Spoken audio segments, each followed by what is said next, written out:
Hello, everybody. We're gonna start very soon. Um, Setting up the Twitter Spaces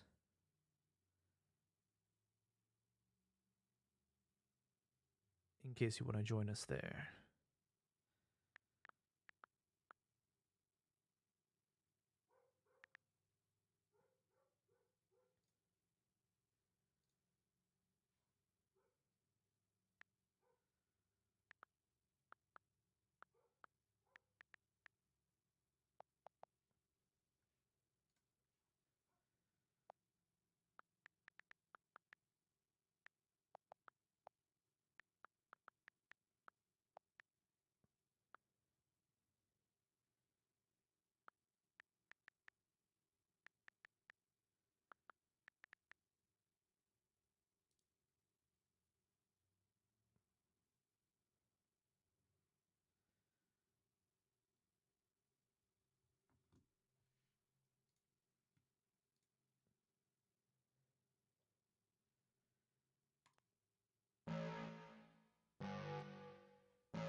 Hello, everybody, and good night to everyone listening in live on Twitter Spaces and YouTube.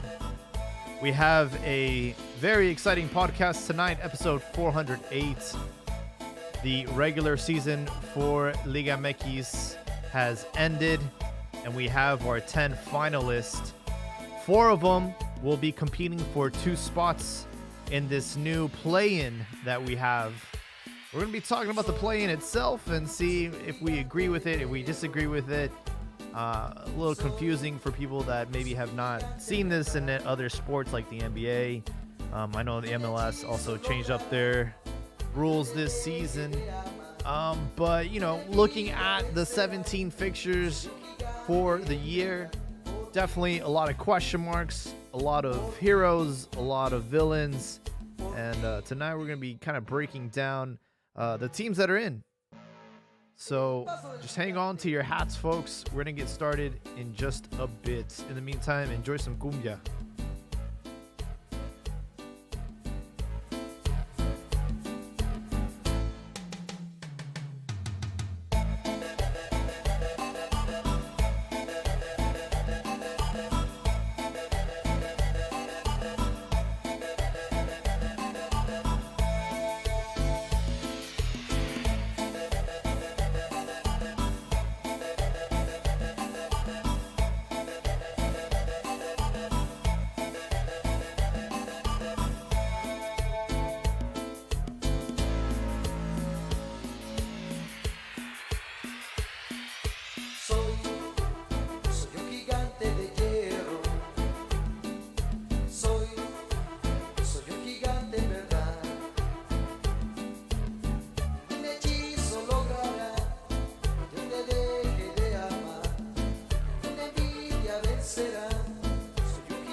All right, folks. I'm going to get into it. And as people start coming into the room, feel free to speak up, to chat. I'm going to go over the table. After 17 matches, America in first place with 40 points. Rayados de Monterrey with 33 in second place. Tigres with 30 in third place. Pumas, after defeating Chivas the other day, catapult themselves to fourth with 28 points. Chivas in that fifth spot. And Puebla, Super Camote Power in sixth place with 25 points. So for those who are unfamiliar with this new rule this year, the top six get an automatic bye, so they will not be playing this weekend. Meanwhile, seventh place San Luis, eighth place León, Santos, and Mazatlan will have to compete for a play-in spot. Now, because San Luis and León finished 7th and 8th respectively in the table, the winner of that match will play against Rayados. The loser of that match still has a chance to qualify for Liguilla. They'll have to beat the winner of 9th place Santos and 10th place Mazatlan. So, kind of a head scratcher there. I guess it's a single elimination match if you're in a 9th or 10th position, but if you are in the 7th or 8th position, you get the benefit of the doubt of finishing higher in the table, and you get a second chance. And the winner of that match will play the Super Leader America in that 8th spot. I have Diaz joining us tonight. Unfortunately, his team will not be in Liguilla or in play-in, and that is a tough pill to swallow, man. Buenas, señores. Sí, dale. Welcome, man. Welcome. It hurts, man. It hurts. But you know what? Luckily, this is my first time through it. It's happened. I always tell myself that it's a restructuring year. Pero puta madre, güey. I know this one's ¿Cuánto se va a secar, güey? Like, you know, we actually gonna enjoy this thing. Because it hasn't been working. What's going on now? Fucking El Conejo's getting kicked out. And they're bringing in some other dude who's already said who the coach is going to be. And it's just a whole fucking mess. I am trying to go back to the last time Cruz Azul missed the playoffs. We're looking at 2019-2020 season Apertura. Yep. You guys were in 12th position to not make the playoffs. That's the last time you guys missed out. Bro, and but look at that season, though. That season was such hot shit. What are do you have it in front of you? Yes. What are the stats for that season? Hold on. Where'd it go? Because I remember it. It was bad, dude. So that year, 2019-2020 Apertura, Santos was in first place with 37 points. León with 33. Tigres, Querétaro, Necaxa, América, Morelia, and Rayados. Yeah, so there was quite a few teams that missed out. Including, and then for Cruz what was the win-loss ratio? 5 wins, 8 draws, 5 losses. Yeah, exactly. It wasn't working. At a certain point, we were like the bottom of the table. And lo que pasó ese año fue que se calentaron los mejores. And it was like, ay, güey, podíamos llegar a Liguilla. And it literally went to the last game of the season. And it was like, nope, we're not going to make it. And I was happy because I was like, you know what? Fuck it. I'm used to being in the sótano. Now we're climbing. We're riding the wave. But this time, bro, it never even took off. And it was the League's Cup. You know, everyone's been talking about how the teams didn't really carburate. No carburaron propiamente, ¿verdad? Like, it didn't really work. They really didn't aspirate properly. And it was just having issues throughout the whole way. And it's the whole League's Cup, right? Like, League's Cup took, like, Chivas. ¿Se acuerdan, güey? Ya me lo quebraron, fucking jerking yourselves off. Like, you're Did you guys get past the group stage or no? No, we did not. Yeah. We did not get off the group stage, but we also didn't keep a coach past the group stage. So, like, I was fine because it was like, oh, we're going to be okay. You know, Like, I get it. You get a month off, but you get a month off of extra training. Your team is already set. You're like, because the transfer window has closed. Like, everything's gonna be good. And then they fire my main dude. Right? So they get him out, and it's like, well, what the fuck are we playing for? And then el otro güey con el dicho, ¿verdad? Sacó las papas de la lumbre. He fucking kind of handled it, but didn't really do anything. So it's just question. Did you watch the interview by Billy Alvarez? Oh my God, my dear good sir. Like, if you call yourself any type of periodista or anything like that, you have to watch that. It was David Faitelson with Billy Alvarez. And, the hard questions were asked of like, did Billy sell out games? It's like, why would I do that? Do you understand how much money there is to be made in winning a game? And sponsorship deals and everything that comes with it. You don't make more money losing a game. They're like, okay, well, what about this attorney that you had? It's like that. He was never my personal attorney. He was an attorney of the cooperativa. That's someone that they appointed to me. I have zero ties with him. It's just a fucking corporate tool that's given to me. And it's like, is Billy Alvarez in hiding right now? It's like, I am not in hiding, just outside of the country, missing my family and friends very much. And I was like, all right, bro. And then one of the last ones, because it was like an hour and a half, bro. It was the League Fight This On special on his YouTube channel. Oh, okay. There was like, where does Billy see himself? Right, in 5 years. And it's like, hopefully at the helm of Cruz Azul once again, taking care of all that. Yikes. But yikes. But one of the most important things and hard hitting things that he said is like, look, the problem is Victor Velasquez hasn't had anybody around him to teach him the ropes. He is brand new to being the head of the cooperativa, which is also the head of the club and all of these other different parts. And he hasn't had football people around him, like good tenured football people around him to help him figure this out, like Billy did, right? Because Billy came in like when Cruz Azul was on fire. Mm-hmm. And he came in like writing off those tailcoats and doing all that stuff. So he learned from a lot of those greats. While over here, he surrounds himself with fucking Jaime Ordiales, which every player hates. Yeah. So it's like, what are you doing?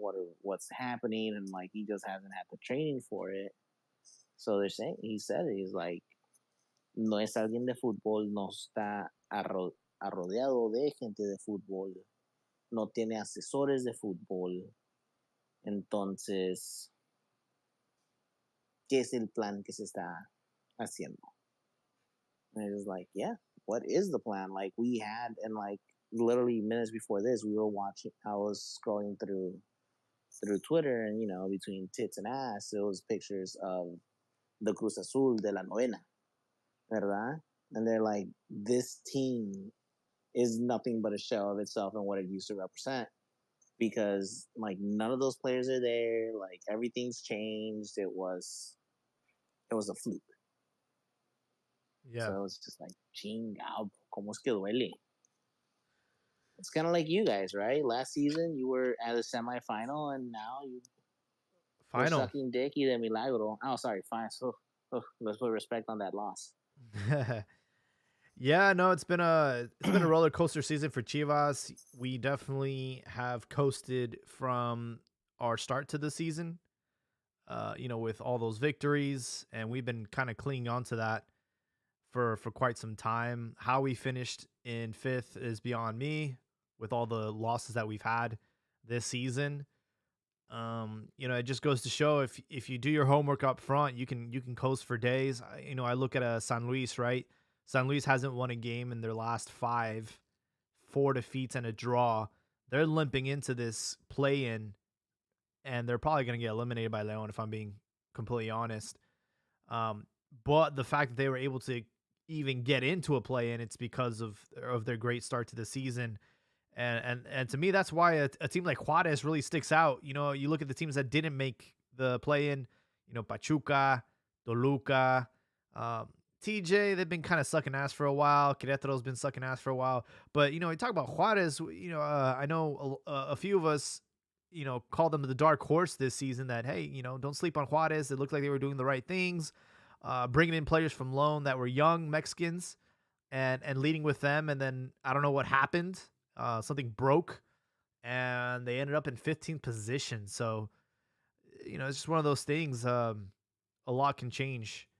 And, you know, when I look at Cruz Azul, like, you guys have had a kind of up and down season, and you guys had Tuca and then got rid of him. And you have Antuna, who's been, you know, on and off, but for the most part, been playing well. And even that's not enough to get you guys into the playoffs. And there was, like, you know, criticism going into this last game of the season. Like, you have America with 40 points and, you know, Cruz Azul with 17. And despite that discrepancy, there was still a mathematical, you know, mathematically, they were still eligible to get into a play-in. You know, I told Habibi, it's like, dude, they're not going to get in. Like, it would take a miracle. They would have to win by a lot of goals and wait for a lot of pending results. But mathematically speaking, they still had a chance to get into the play-in. And we started talking about how, you know, how that is a problem in itself. Just the fact that a team in second to last place on the last day of the season can still make the playoffs. But that's always been a thing in Liga MX. I remember there was a season where Puebla were fighting for staying in the first division. Like, Puebla was like fighting for relegation. And on the last game of the season, not only did they save themselves, but then they were also in the possibilities of making Liguilla. It's like, that shit happens only in Mexico. And, you know, people talk about how that's the reason why we're having so many issues. And, like, no, dude, this is pure entertainment. For entertainment point, I love it, man. Being able to get in there at the last minute, that's what we live for. Pero exactly, pero no mames, like, la liguilla era 1000 veces mejor. Okay, porque yo me acuerdo, eran casi todos los juegos eran jugados, sino el viernes, el sábado, ningún juego el domingo. Entonces tenías que andar brincando, haciendo las matemáticas, quién jugó contra quién, dónde está todo en la cabeza, mientras que todos los juegos están pasando, para ver quiénes son los que pueden entrar a los 8. Mm-hmm. And it was like, it was fun. Holy shit. It was just 8. So the competition was there. It was a lot more stringent, created a better atmosphere. And then I'm going to be honest with you, and I've said it multiple times, ¿verdad? Las gorritas, they come from the back, les meten el dedo. Like, I don't like the whole bye week in soccer. Yeah. It affects the team that has that bye, which statistically is the better team. Yep. But you're taking an engine that has been running at maximum capacity. It's good. It's been tested. And then you have it sit in the garage for the equivalent of a month. And you've even seen that, you know, you talk about Leagues Cup having an entire, you know, we had an entire fucking month off. Obviously, those are extreme examples. But even for when we have international break for, you know, Mexico games, you see, you see players struggling to get back into, like, club form. And you see teams that were doing well before the international break all of a sudden come back, and they come back jet lagged or injured, and it's just like, shit, man, we had all this momentum and now it's all dead. And that's exactly the phrase. It's the momentum. It's cutting off the momentum that the team has. Because the thing about, dude, I'm going to say it, any sport is about the momentum that you generate towards the end of the season. Yeah.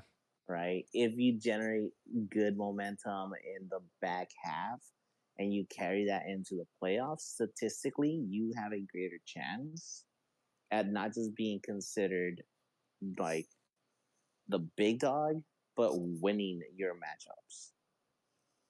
Yeah. I'm waiting for Ricardo to hop on maybe later in the show, but, like, they already got their excuses ready. a team that finished with 40 points this season, I would not be surprised if they get bounced in the first or second round in Ligia. It's just what happens, man. It's a completely different ball game. Exactly. They grow overconfident and then they crash. Something about a dude named Icarus.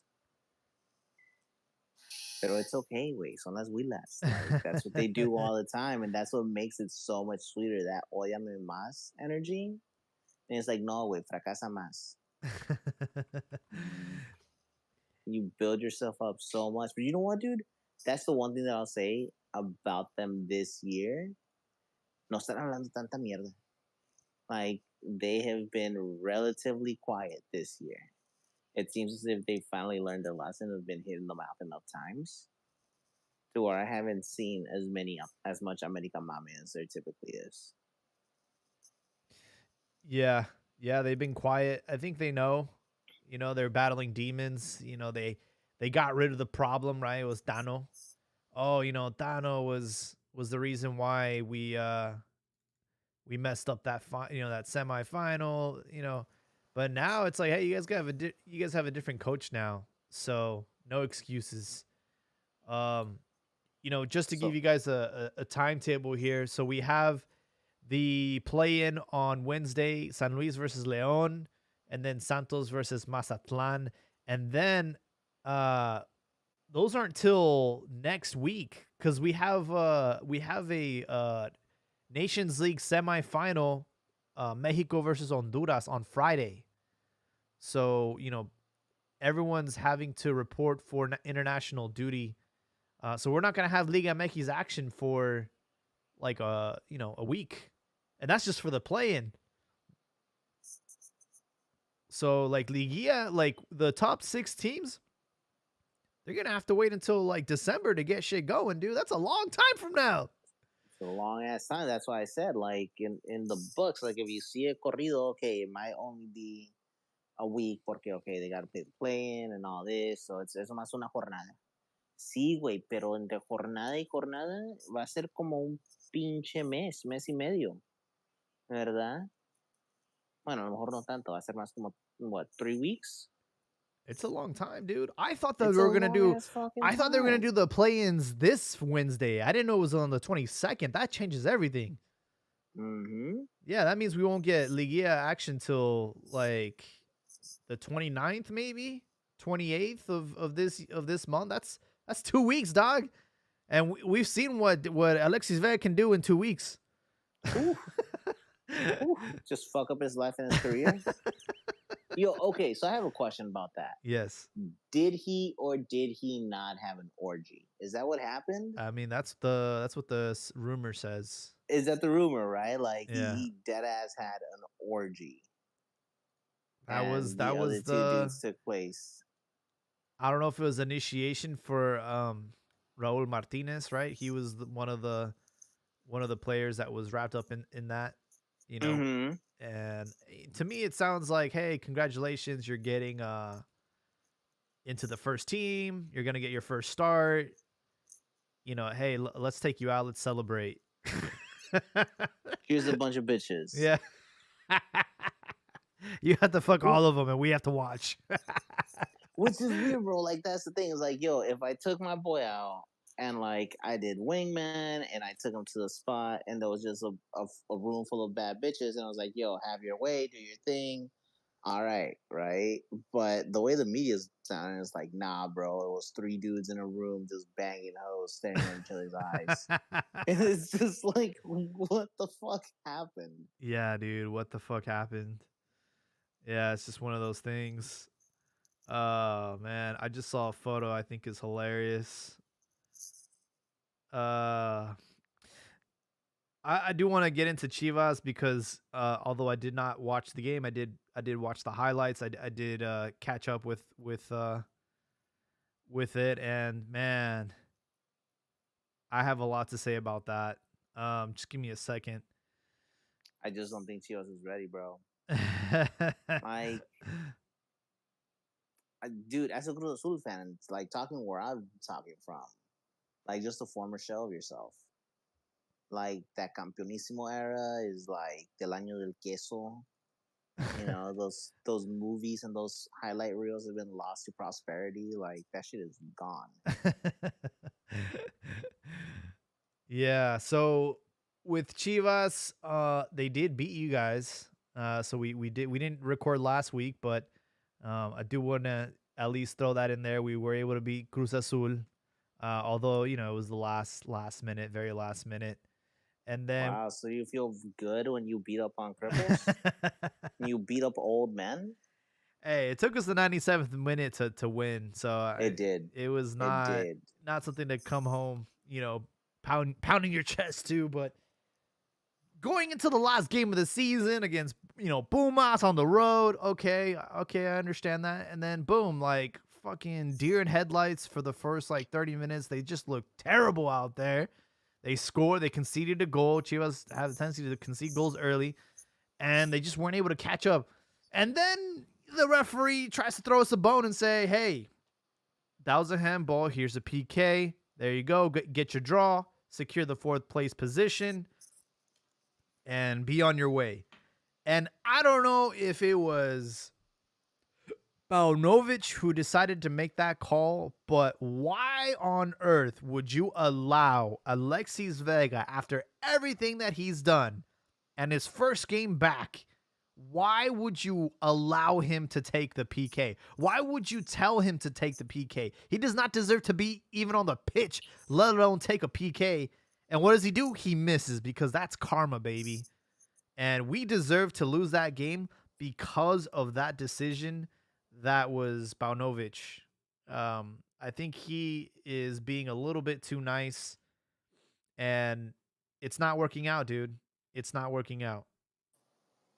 Yeah, he might be being too nice, man. Like the only reason that I can find behind it was that it's like, oh, let's get him back into the good graces, right? Like, what better return than coming back from 2-3 weeks of punishment with a goal, right? And what better than like facilito, right? The pinche pechito. Pero de pendejo, he misses it. And fucking Ciudad Universitaria does not disappoint as soon as he starts to get subbed out. Like, it is just a This, beautiful yeah, moment. this is my criticism. There was more to lose than there was to gain from Alexis Vega scoring that PK, right? There's just more. There's more writing on it if he misses than if he scores. Because if he scores, it's like, oh yeah, you think that PK is gonna get you in good graces with the team? No, absolutely not. And I know what they're trying to do. They're trying to do the little like, where they hold the horse and they're trying to, they're trying to sell him. They're trying to make him look, hey, like look at us. Alexis Vega's back in case you guys want to start the bidding. And it's just like, dude, there was more to lose from him taking that PK. Because number one, what a big fuck you to the rest of the team. Like, this fucking asshole has been having completely like terrible off the field behavior, and you reward him with the PK. What, like, fuck us for trying to carry the team while he's been out. And statistically, this season, Chivas have won more games without him than with him on the pitch. So he's clearly the problem. And you look at some of these guys like Ricardo Marin, you look at Piojo, you look at, Nene Beltran, players that have had to pick up the weight because Alexis Vega's been out with his orgies and is off the, and to be like, oh no, he's going to take the PK. Like, what, dude? Like, what is wrong? Like, I feel like you lose the locker room when you do some shit like that, man. It's like being like, I don't know, like the middle child, and you're seeing your siblings get away with murder, and then you see them get like a fucking party thrown. It's like, what, dude? Like, what about me? Like, I've been good this whole time, and you're over here taking care of this child who's been, misbehaving this whole time. You're gonna award him? Like, why? Why would you do that? I just think it was a terrible, terrible decision. And if I was like on the field, I would have taken the ball away from Alexis. I'm like, sorry, bro, you're not taking this shit. You know why? Because I'm still married to his mom, and I love him more than you. That's why. Look, man, we got everything riding on this guy. So, don't take it personal, but he is the favorite. Oh, 300% is the favorite. Like, it's just I think Chivas is just trying to recoup their loss. Yeah, I get Like, it. there's you have to sell them for something, right? Like, all right, so what's the word right now? You trade them for what? For Acevedo? Is kind of what the rumor mill is going about. I've heard that one been thrown out. Alexis Vega trade for Acevedo, which at this point I'll take it. I know Acevedo has his shortcomings, but I saw him the other day. Like, he's still a better goalkeeper than what we got.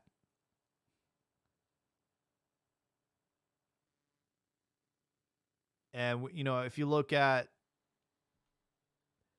being a goalkeeper for Chivas, you get obviously a lot of attention.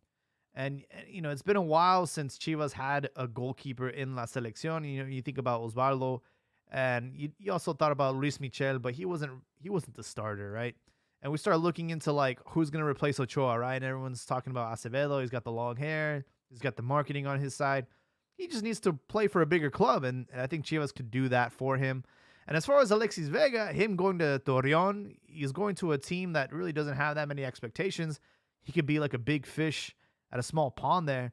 And hey, don't get me wrong, Santos have their moments, man. They have a tendency to do well once they got the right team assembled, and it would not be a bad career move for Alexis. Look, like, I just want to preface this by letting you know that I don't want Alexis Vegas in Cruz Azul. But what about we swap a problem for a problem? Who? And we take your Morenito and you get un güerito y guapo. Who? Sebastián Jurado. Nah, man. Oh, come on, bro. Jurado has publicly, he's been on record saying he doesn't want to play for Chivas. So fuck him. I don't want him. Oh, y que güey, te duele eso? No one wants to play for Chivas. What happened to your boy Huescas? He's still there? Oh, bro, he supposedly he didn't fully break himself, but it looked like he broke himself on the last game of the season. So, jeez, there hasn't been an official release about like how he's doing. Concussion? I'll be honest with you, just like you, I was mingling with the white people, and I did not get to watch the game. Yeah, it says it was choque de cabeza. Oh, yep, concussion. So it's just like, yo. But they said that he's fine, that he's recovering well. So I see. I never fully believe him. It's like the government. Maybe Chivas can go to Pumas and say, "Hey, we'll give you Alexis for Chino Huerta." They'd be like, yo, go smoke on some crack because that's what you were smoking for, you guys. Yeah. What did Mike Jones say? Mike Jones? Back then yeah. Oh, back then they didn't want me. Yep. Yeah. Now hot, they all on me. Yep. Bro, that'd be the biggest fuck you ever. Just to Chino Huerta himself to be like, yo, we didn't believe in you. Come back. Hey, man, I think he's going to have a big series against Chivas. I think so.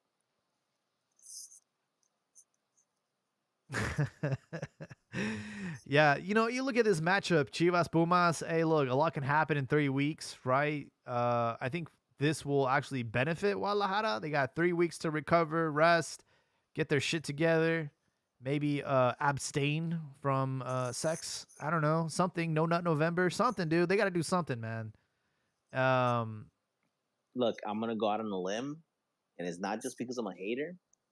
But I just got a feeling that Alexis Vega is going to get injured during training during the next 3 weeks. That's just what's in the books. Like, it's going to be like kind of like what happened with JJ Mack. Just in one of the practices and something goes wrong, he's a change. Boyo decides to go full retard on him. They said full contact on today's scrimmage. Yeah, no. People are saying that Pumas are the favorites in this matchup. I agree. Based on what I've seen this season, Pumas are definitely the favorites. And I've another reason why I don't know why they let Alexis Vega take the PK. It's like that was the difference between having home field advantage and not having home field advantage. And with the rules, if I'm not mistaken, the draw goes to the higher seeded team. So Chivas will be forced to win that series, and I don't think they can do that. Last season, they got to the final coasting because of that rule, because of the draw. So this season, they're not going to have that. And I honestly have like zero expectations for Chivas in the playoffs. I think over the course of 180 minutes, Pumas will probably win.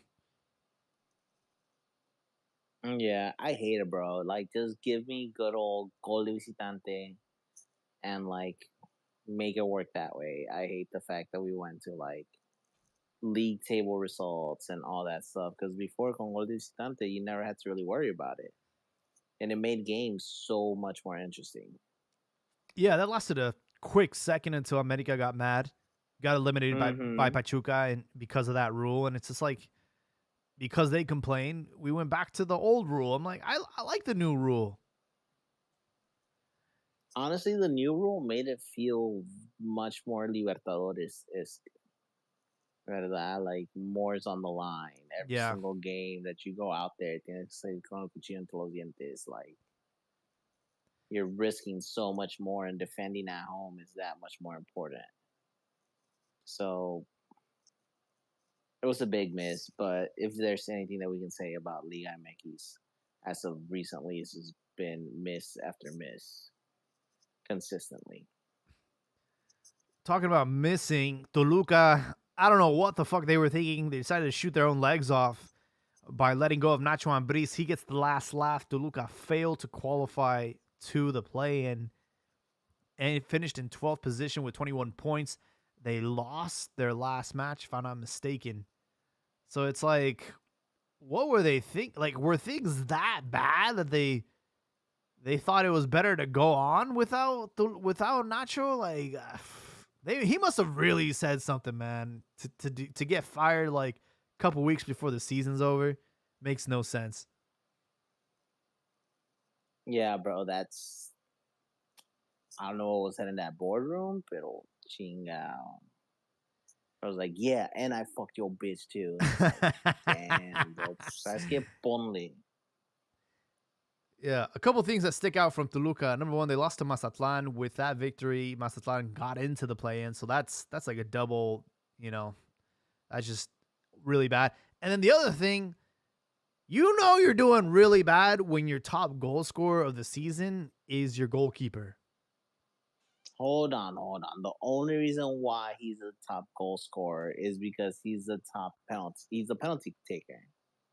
Yeah, So dude. either is that the team is doing bad, or that Liga MX as a whole is doing bad and giving up a lot of penalties. You look at it both, but a club should not have to rely on PKs week in and week out to get goals. Oh yeah, tell me the story about the cripple we have in England. Who? Raúl Jimenez. Oh, what about? Like all it is fucking PKs. Yet aquí se la estamos mamando todo el tiempo. Right? Like it's the same thing. It's just how it is that you want to fucking twist the facts. Like if anything, I rather focus on the fact of like, hey, how many penalties are being given on average in every jornada? And I'll be honest, and they're not even like VAR ones. They're just like shitty hits that I want to say on average every jornada we're having 6 penalties being taken. Yeah, I But would on a say I would say like every other game there's a PK. yeah, exactly. So it's like what the fuck, you hardly ever see them when you see like the elite leagues, and I get it. It's the whole like, oh, it's clear and tackling, it's all this and that, but it's just the way that we play. So that's why we have a goalie that happens to be great with his feet, is one of the top scorers Dude, on his team. Volpe has more goals than Henry Martin this season. Yeah. Where is Volpe on the score? On the. ¿Quién Thir- es el líder de goleo? So he finished in 35th position with 4 goals. And the only reason why is because the other people that scored 4 goals this season did it in less time. But if we look at the top goal scorer of the season, Preciado from Santos scored 11 goals. He's Colombiano. And then Guillermo Martinez scored 10. He's Mexican and he plays for Puebla. And honestly, like, I have not really heard too much about this kid. Why is he not getting called up for the national team? He's got 10 goals, dude. That is true. Is he a rook? No, he's 29. Young. Bro, that don't mean shit in like Mexican years, okay? It's like, is he a rookie? Let me look. He made his debut in Liga MX in 2015. Oh shit. Alright. No, ya está viejo. Tiene pelos en los huevos. Oh, okay, so he's bounced around. He was at Pachuca, then he went to Buap, Coras, Chivas, Zacatecas, Cafetaleros, Celaya, and now he's finally playing back in the first division with Puebla since 2021. God damn. He was the Liga de Expansión Golden Boot winner in 2020. So, yeah, man, he's kind of been what do they call those, a diamond in the rough. And for Puebla, he's got 10 goals this season. He's the reason why they're in the playoffs to begin with. And to be honest, man, this is the first time I heard of this kid all season, man. And that's one of the things those mid-table teams are willing to do. Take a player from Expansión and grow them and develop them into something like this. Right? It's like Puebla, Pachuca. Yeah, I mean, you look at Ormeño, right? He was another one of those diamonds in the rough for Puebla, and he ended up having a very good, successful career at Puebla. Obviously, it didn't work out at León and Chivas, but yeah, man, Puebla's got these diamond in the roughs, man. Mm-hmm. So we'll see what they develop them into. I'm just wondering, like, make it grow. If you're Jimmy Lozano, like, what more do you need to prove your worth here? Because look, man, Raul is not the move. He's not the answer, bro. I know he's playing at Fulham. I know he just scored the other day, but come on, bro. You gotta take the players that are hot, and he's hot right now. And I just talked about Henry Martin, who's got less goals than Volpe this season. Like, why are we calling these fuckers up? And wait, he's in the convocatoria? For the Honduras game? I think so. Yeah. I didn't see him in there. Wait, let me see. I'm going to be 100% honest with you. I did not see him in there. I saw Santi and I saw Quiñones. I see Henry. I think those are the 3 strikers that he's taking. Oh, wait, hold on. I'm trying to find this.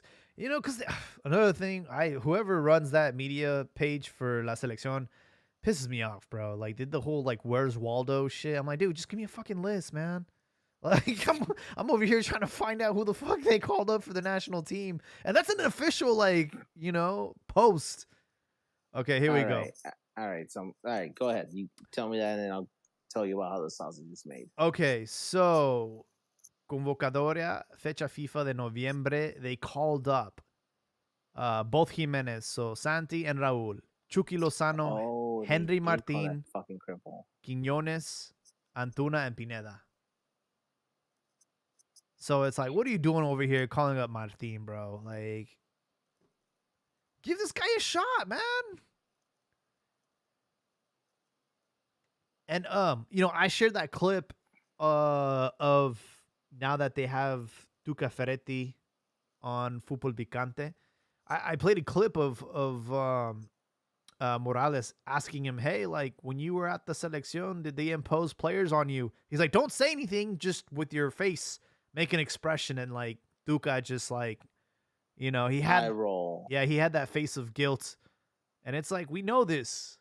We know that for X, Y, and Z reason, players are forced upon you. Ochoa because of the marketing. And I don't know who Henry Martin has fucked to get all this attention, bro. But I mean, he's getting called up because of some connections. He's not getting called up on merit. I'll tell you that.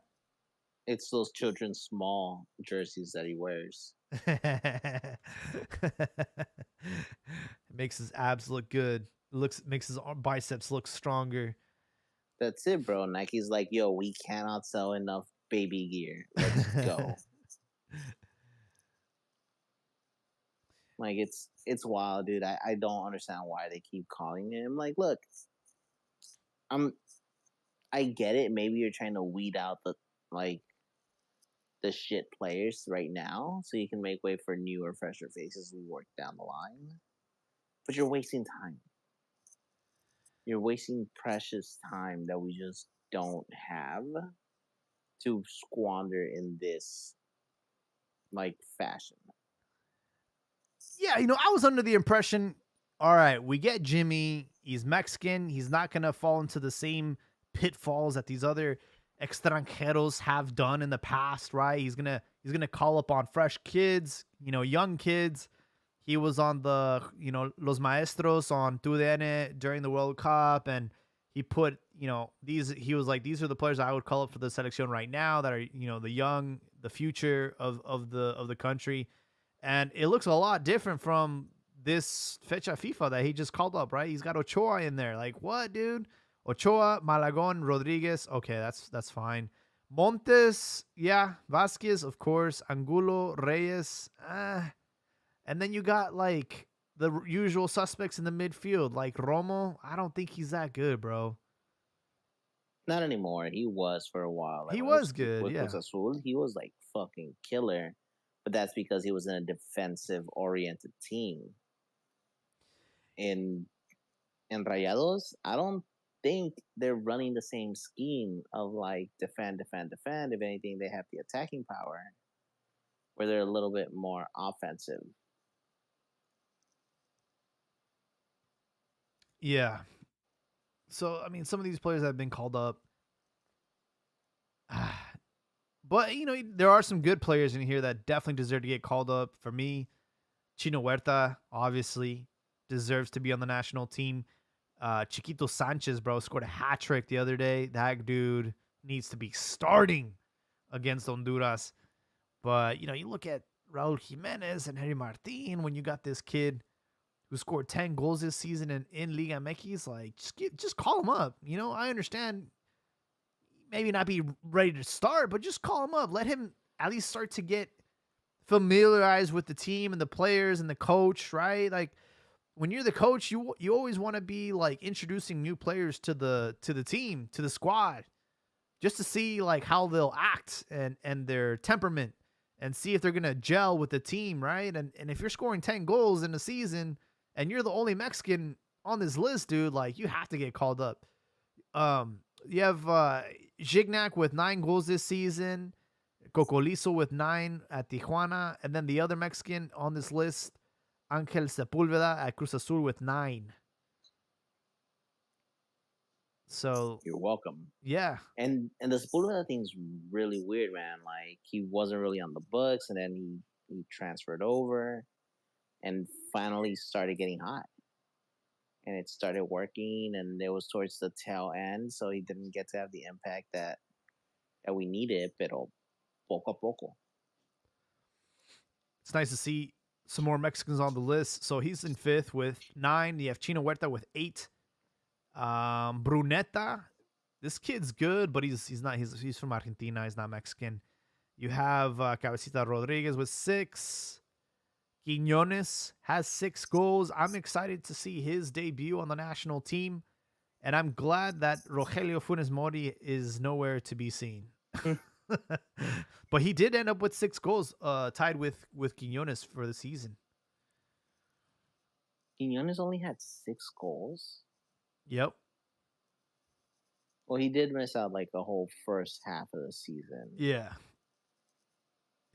Piojo's on there with 6. He's getting called up as well.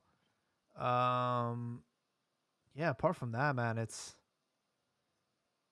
again to see Volpe with 4 goals. He's got more than some of these strikers.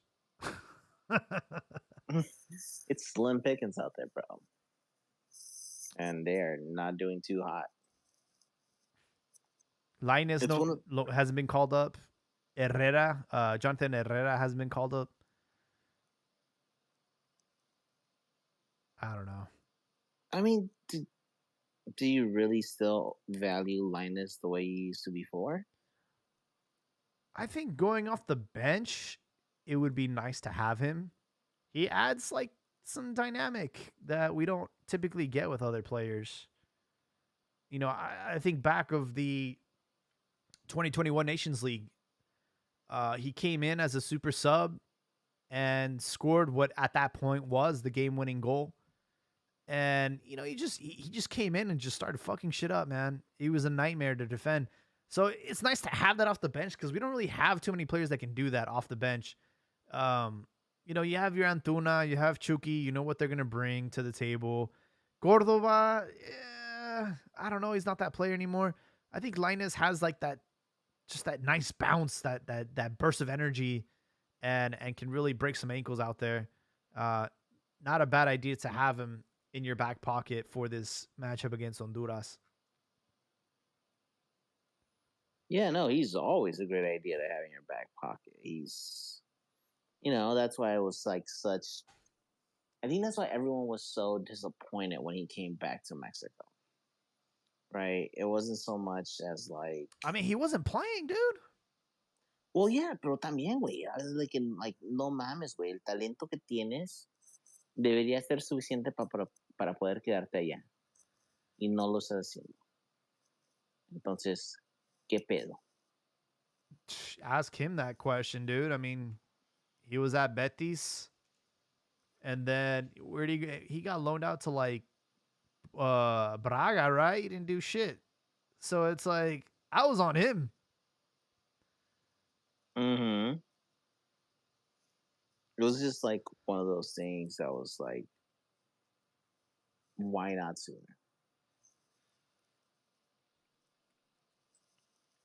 So we need you to ball out. Why can't you do that sooner? Why is it being such a long process? Where I'm going to be honest with you, I don't think he's going to be able to take that step to get back over. Like I think his ceiling is MLS now. I know, and that feels super shady to say about anybody, but I think that's where his ceiling is going to be.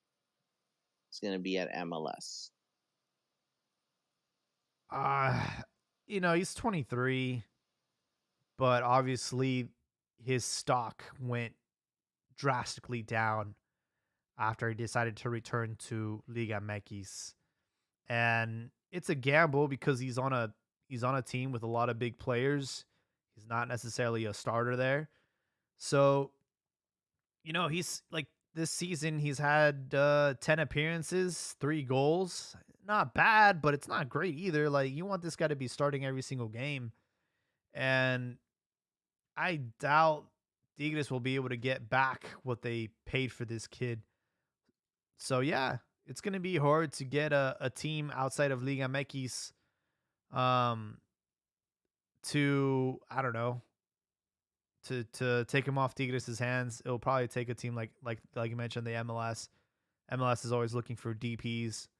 So yeah, I mean, he might have sealed his fate by returning to Mexico. And you know, it was a loan, but then they decided to make it permanent. So it's one of those things that's unfortunate. We have Disco Fever saying Linus was an idiot for choosing Betis over Ajax. I agree. I definitely agree there. I think Guardado was probably the most influential part of that decision. Um, Having to go to Spain, you know the language, you have a familiar face there, versus going to Amsterdam. You don't know the language, you don't know the culture, and you're on your own, buddy. You know, it was in hindsight, I understand why he made the choice, but with Ajax, obviously their history of developing players, he made the bad choice. But there's nothing you can do. You can't cry over spilt milk. Oh, you can. You just gotta leave it there long enough until it goes through cottage cheese, then becomes cheese itself, and you're just like, what the fuck happened? How did it go this wrong? Because that's literally where we're at right now. Like, how did we go this wrong, man? Like, you sealed your fate, right? And there was the whole thing of like, oh, well, it was multiple. He went through multiple coaches. Well, multiple coaches looked at what you had and said, you and it. That makes it worse, dude. Exactly. That means you suck in many different languages. And now we're stuck with him back home. They repatriatized them, and I'll be surprised that it won't be too long before you see him over at Chivas. I don't think Linus would do that, but I mean, I if the bag is big enough and you're desperate enough, come on, bro. We've all taken a fat chick home at the end of the night. yeah, I don't know. I don't know where his loyalties lay. Disco Fever says, Ajax calls, you say yes. He also said Chino Huerta hat trick on his goodbye tour out of Liga MX to Europe. We'll see. We shall see. I don't think so. I don't think Chino's leaving. You think Chino's like a overachiever in Liga MX? I think Chino is having a great debut season. Debut? At this level. At this level? Chino has been in the league for a while, dog. Oh, I get it. I get it, but he hasn't been balling out. He made his debut with Chivas in like 2018. And I get it. My dear good sir, if you heard my words, they're like at this level. Uh-huh. This is the first time that we're seeing this level out of Chino. Now, if he can do this next season, 100%. Go to Europe, you're ready, vete. Te me largas a la verga. ¿Verdad? Pero por ahorita, guys, like, okay, he's good. He's been doing good things. Give him next season, and then you're set. Because here's the thing that we forget in Mexico, that our format is a short format. It's not a real season. It's a half a season. Correct. So a player who had a hot 6 months, yeah, that don't mean shit. It don't mean shit to those clubs. It's not a full season. So how did you do the full season? Right? So now in what is it? Apertura that's coming up now. If you do Apertura well, how does that go? And there you are. Quick and simple. Pero, fucking pinches indios no saben hacer nada. So, here we are. This is you have a very, very short window to make your move when you're hot. Especially in Mexico, right? Like when you're hot, dude, you get an offer, you gotta fucking go because you're not gonna get another one. You don't know what's gonna happen 6 months from now, like you mentioned. Chino's having a great season. I don't know how far Pumas can go realistically, but let's say he balls out against Chivas, balls out against whoever they face in the next round. Like we're approaching January, and if there's a team that says, "Hey, like let's fucking go after this kid," like boom, by all means, go, bro, go, because you don't know what's gonna happen after that. You might have too much pan dulce, then you got the rosca, bro. You might fatten up, and all of a sudden, that's it, dog. Wait, don't worry about it. The type of offer that you're talking about, that's an internal offer.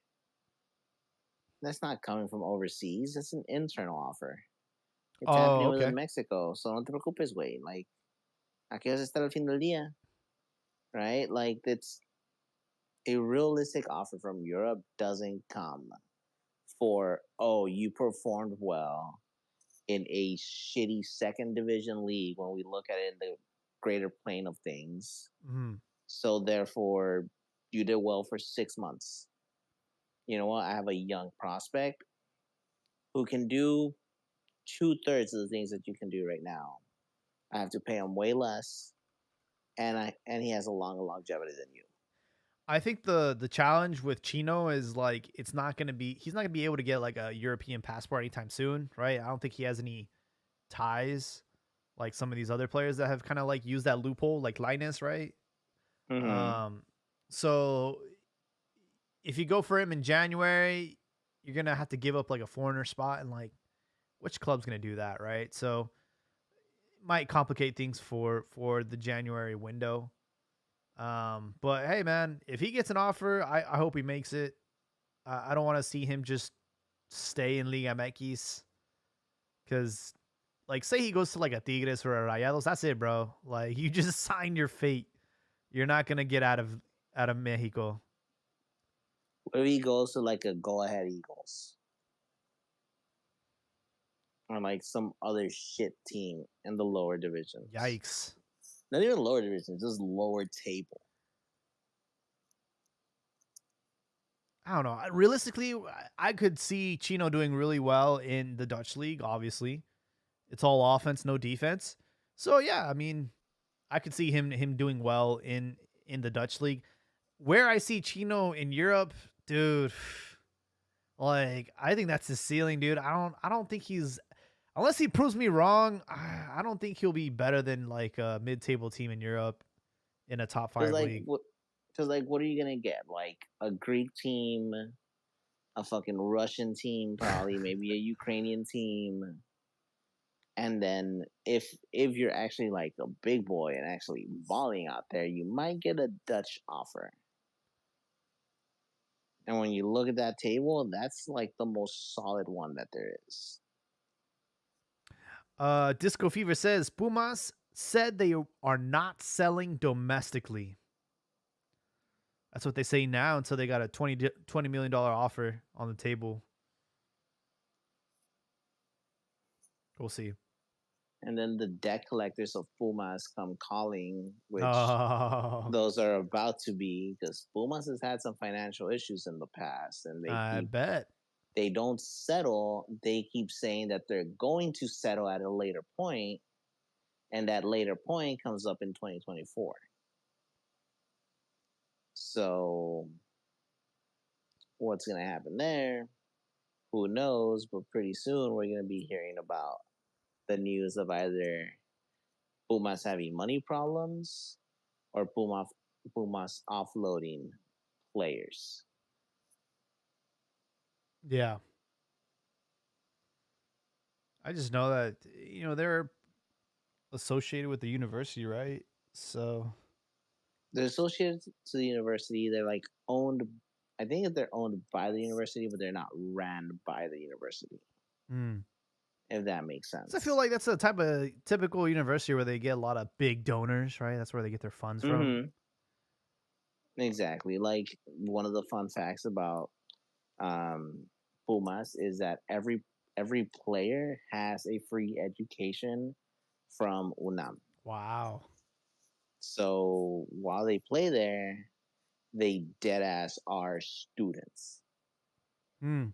So por eso es el grupo estudiantil. They take enough classes to where they're considered students, even though it's part time, and it's for them to further grow in all other aspects, not just football. And that's part of the ideology behind Pumas. It's the only club that has Nobel laureates to it. Like it's like, oh yeah, it's my small little college club. They've won championships and there's Nobel laureates on the other side. Like there's a fine balance. Got to give credit to Tuco Mohamed doing a great job out there at Pumas. There is a rumor that Chivas are willing to offload Alexis Vega in exchange for Jordi Cortizo. I have heard that one. I don't know who Jordi Cortizo is or if it's even a good trade, but I have heard it. He was recently called up to the national team. He looked great out there. He looked like he was fitting in. He was at Puebla, and got his career sort of like turned around there, and then Rayados bought him last season, so he's kind of had the spotlight there. But I don't know. I don't know if Rayados want Alexis Vega. Like who realistically, if you're in Liga MX, you know all the baggage he has. Like, what team would be like, yeah, let's fucking buy him? You know he's gonna be expensive. You know his salary is gonna be up the chain. So it's like, Bro, you and I know what team was gonna buy him. We just don't want to mention them. who? Mazatlan. Nah, they don't got the money, dude. Mazatlan would buy him in a heartbeat.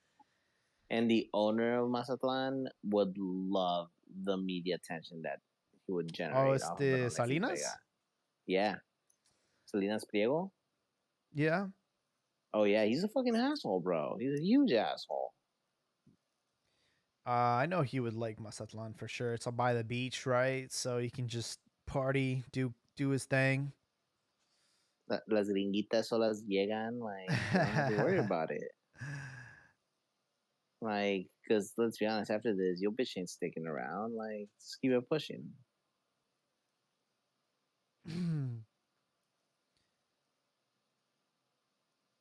Like, it's just one of those things that I don't think the Mexican market is big enough for him, and not meaning that like he's too big of a star, meaning like he has too many problems that we can't find him a team within the 18 teams that there are. Yeah, I think Alexis Vega is more likely to go to MLS. I will say an MLS, like Houston Dynamo, sounds really good. I know that some teams are looking for like their franchise player, so I could see him. Going that route. Just Salt Lake. I'm just thinking of the shittiest place where you can send a Mexican. San Jose. No, bro. There's too many Mexicans. Like, send them somewhere where it's cold and like people think Taco Bell is real Mexican food. Like a LA Galaxy would love to have Alexis Vega. Oh my god, they would. Just like I know probably fucking a LAFC would also like to have him. Oh yeah, I mean I don't know what's going on with Vela. I haven't kept up with that. I think he still has another year under him. I'm sure he does. He has one more year, and then we go. But yeah, no, I do see Alexis more in like. I know the team. It just tickles me fancy for it. New York Red Bulls. Yeah, Disco Fever said that same thing. Red Bulls. Pa que veas, cabrón. Yeah. New York Red Bulls, like a shit team that nothing is expected of them, but if he's able to do something with them, se la van a mamar todas las güeritas. You have to think of marketing, right? So you have to think about markets where he will appeal to the fans. And I think LA, somewhere in Texas, maybe like a Houston or a Dallas, Chicago, Atlanta. Those would be like the kind of markets you would want a player like Alexis at. You wouldn't want to send him to fucking Florida. He's not Cuban. Yeah. And if you send him to New York, he's not Puerto Rican. You send him to Kansas City. I mean, you've had a few players do well there. Look at Alan. Yeah, Pulido, Bravo. Yeah, but Alan is just that he finally found himself a good white woman. I was like, they broke up. No. Like, the American? Oh, he's with another chick now? Oh, I'm just assuming so. Like, he was like, oh shit, this is what they're supposed to be like. Like, la otra la falsa. Esas son las buenas. He got himself, what do they call them? Is it Midwestern or what is it called? Yeah. Midwestern chick. That's right, those corn-fed girls. As far as Chicharito goes, free agent, he will not be extending his contract with LA Galaxy. He's coming off a pretty serious injury. He says he's evaluating projects in the MLS, Europe, Mexico, and also Saudi Arabia. Where would you like to see Chicharito?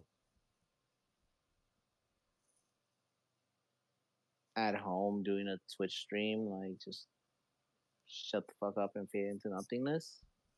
Like, how much more juice do you think he's got left? Let's be honest. I've said it time and time again. I could see Chicharito be like a Pipi Inzaghi, where he's just doesn't matter how old he is. That guy knows how to position himself to be at the right place at the right time. So he could continue to be a super sub for a couple more years. He can't. I don't think he can be a starter anymore unless he's playing in a league that's like slower pace. Like he would still be a starter in Liga MX for sure. But his problem has always been he's only as good as his supporting cast, and if he doesn't have a supporting cast, he's gonna be in an island. He's not gonna be scoring goals. He's gonna be complaining all the time, demanding the ball, and he's not that player. You know, he's not a player that can dribble past the whole defense.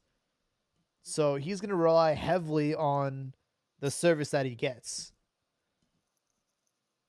And I mean, your new kids are good, right? Like, kind of what you have going on in there. But are they going to be able to hold up to what Chicharito is demanding? And because let's be honest, there's a lot of reports about him being a freaking diva Yep, in the locker rooms. 100%. So how are you going to be able to manage that at the same time being like, yo, bro, you are an aging player. And guess what, my bro? Your headline's not there anymore. So, Herbalife. bro, like, I don't know if it was you or where I saw it, and it's just like a simple tweet is like, Banda, no le entren al Herbalife. Yeah, And it's just bro. a picture of him, and it's just so fucking Oh, hitting. dude, it's like It's so what hard. happened, bro? Divorce happened. Like, ching now, bro. Like, you know what it had? Like you said, divorce, and him just rubbing his head, going like, how the fuck does this happen? Todo el pelo se le cayó. Yeah. No, it's Fucking. crazy to see that. And you know, I get it. He's trying to better himself. He's trying to heal. I'll be very upset and I'll be very offended if he does not return to Chivas because it's like, dude, we are literally going to revive your career. If you come here, you will be a legend. Like everybody always said, like you leave as a hero, you come back a legend, right? And he promised that he would return to Chivas one day. It's now or never, dude. Like he has to come back. We need a striker, and I think Paunovic could get a lot out of him. I just don't know if he thinks like we're just not that team anymore. Like, oh, I can't go to LA and then go back to Chivas. Like, I don't know if he thinks he's still got one more in him as far as like going to like a team in Europe. And You always think you have one more in you, but every now and then you have to settle the reality of like, yo, I'm old and I'm washed. Like, maybe coming back home isn't the worst of options. I'm just curious to know. I would love to see what teams have offered him a job in Europe. I'm just curious, like who. I know he still has some value in the Premier League. As crazy as that sounds. Interesting. Now, one of the things that I've heard about this whole ordeal is the fact that Chivas has at least considered the possibility of a Messi like package, What do you right? mean? Of like stake ownership, like, For who? yeah, for Chicha, Oh shit. right? Like giving him that type of stuff. Like, hey, you know what? You get X percentage of shirt sales with your numbers. You get, X, Y, and Z, but you also become now a brand ambassador in perpetuity. I don't know. Does he get along with Amaudi? Güey, no es mi club, no es mi pinche chisme. I It's know just what I've heard. because I know. I mean, I know he was tight with Vergara. You know when Mexico won that under 17 World Cup in Peru, he went with Vergara. Like Vergara took him because obviously he didn't make the cut. So he actually took him to the final. So I know he was tied with the dad, but I don't know if I'm outie. I don't know. Maybe some jealousy because I think they're about the same age. Literally, what I was gonna say is like, yo, you try to take my father? I'm gonna take your fucking career. It's like you were more of a son to me than my own son type of vibe, you know? Mm-hmm. Because I know that's how uh Cesar Chavez feels about Canelo. It's like, yeah, dude, you've done more for boxing than my own son has. Like, Oh but yeah, yeah. Well, bro, the whole thing with his son is like a mess. Like Chavez Jr. is like, yeah, ay, mijo, your dad pulled so many strings and tried so hard, but I'm yet sure. there's videos of you doing coke on the ring. Like, I'm sure that Amaury is a little disappointed, or not Amaury. Jorge is disappointed that his son didn't become like a professional soccer player. He's like, no, I'm gonna be a film guy, a camera guy. Like what? yeah, Like what, that's dude? it's like, yo, I bought this whole ass team for you to be a soccer player, and you rather play with lenses. Saudi Arabia, man. I don't think anyone's gonna be able to compete with that kind of money. Um, and I could see him just chasing the bag at this point. So I would not blame Chicharo if he picks Saudi Arabia over any other offer. I'd be upset, but I get it, man. Chase the bag. You're divorced now. You got to, child support. I get it. But man, players going to Saudi Arabia, it's just like, dude, I'm not going to watch that league. Like, sorry, I'm not. I refuse to. I know like Fox picked it up, so now you can watch those matches, but dude, I don't care about that shit. I don't care about that league. There's an interesting thing with Leon. So, if those that forgot, because it's been a long year. Leon beat LAFC to get into the Club World Cup. That Club World Cup kicks off in December, if I'm not mistaken, from the 12th to the 22nd. Theoretically, if Leon continues and they have a deep run in Liguilla, they might have to postpone the final.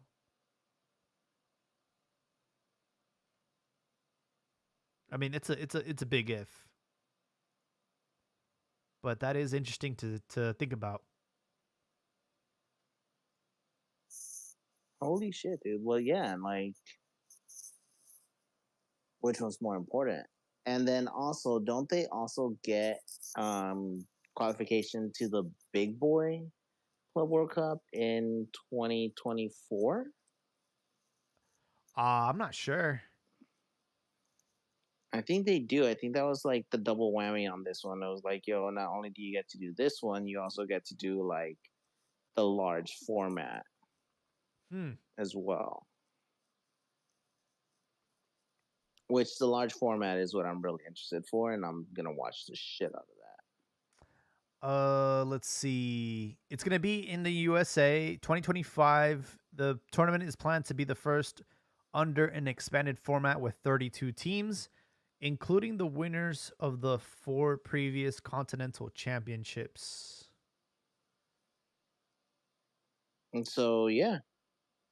And yes, so from our region, it's going to be Monterrey, Seattle Sounders, and Leon. And then the winner of next year's 2024 CONCACAF Champions League. So well represented. Monterrey, Leon, and Seattle. Oh, I was talking about Mexico. Yeah. You know, because I have full confidence that we're going to win it again this coming year. We'll see. CONCACAF gets 4 slots, the same as Asia and Africa. But CONMEBOL gets 6. and UEFA gets 12. God damn. And it also says that CONCACAF gets 1 for being a host. How does that work? I have no idea. But they have to be, it has the American flag, so it will be an American representing CONCACAF as a host. That's kind of bullshit, you know? I don't know. I get it though. And it's surprise, surprise, Inter Miami. Would it be? Could it possibly be? Oh no. Fucking plot twist, right? Like That's fucking funny. Who knows if Messi will still be here by that year? I think he will. Like he once again, he's a fucking part owner. Yeah. Like I he know that has they're stake trying to in that team doing well. they're trying to find any way to get him involved in Libertadores, right? So that's like the next course of action is like, can you make up some tournament where Comebol is invited to? Which did you catch the Libertadores final? I did not, dude. I just caught the mame about it afterwards. Oh, rifé mi play y mi papá la moto por boca, por boca. ¿Cómo se llama? El señor con el hijo que mi hijo se ganó siete becaturas para el colegio y las gastamos todas para poder estar aquí, para ver a Boca ser campeón. Dude, and it's like, that was so bad. God, you cashed out everything that you had for this, bro. It's and like your team, like, cashed out his scholarships to go to a fucking game. Unbelievable. Now what? Now what? Yeah. What was the scoreline of that game? It was a great game. So Fluminense scored first. Herman Cano, which people mentioned was in Liga MX. I think he was at Pachuca. So he scored to break things out, and I thought it was going to end that way. Fluminense were at home. They played in the Maracanã, and then Boca tied it up, and then they got into overtime, and John Kennedy scored in the 99th minute, and then he gets sent off for celebrating with the fans. He like jumped into the stands, and he already had a yellow card, so he got another yellow card for wasting time, and he got sent off. But yeah, Fluminense won, and Marcelo, gets to add another trophy to his cabinet, which is impressive. Yeah. And to think, we might have been able to have him. And I was looking at the game, and I was like, to be honest, dude, like, I don't see them playing at a higher level than Liga MX. Like, I don't see that gap. Like, I would have loved to see how America or Rayados would do in Libertadores right now.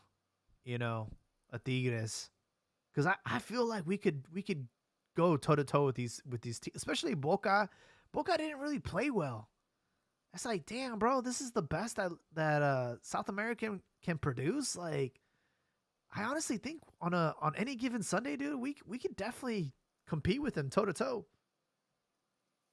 Bro, I shit you not. I think the exact same thing when I watched a couple of Champions League games. I'm like, yo, these guys aren't that good. Like, yeah, you have the Bayern, you have the Inter, you have those guys. And then you have everybody else. And it's like, I'm sure America can compete in there. Like, maybe a well-oiled Leon when Nacho Ambriz was taking care of it, they could have played in there. Those teams are the ones that I'm like, they're not that great. They're not unbeatable. That's why the storyline of like what happened with Bayern in their domestic league is so beautiful. A team from what, the fourth division, Yeah, something fourth like or that. It was like third. stupid low, knocked them out, Yeah. and it was just like how, what, why? No one expected it, but yet we're all here for it. Yeah, they were eliminated from the German Cup in the second round after a 2-1 loss to the third division Saarbrücken. Third division, dude. No one that like that day alone was a fucking miracle.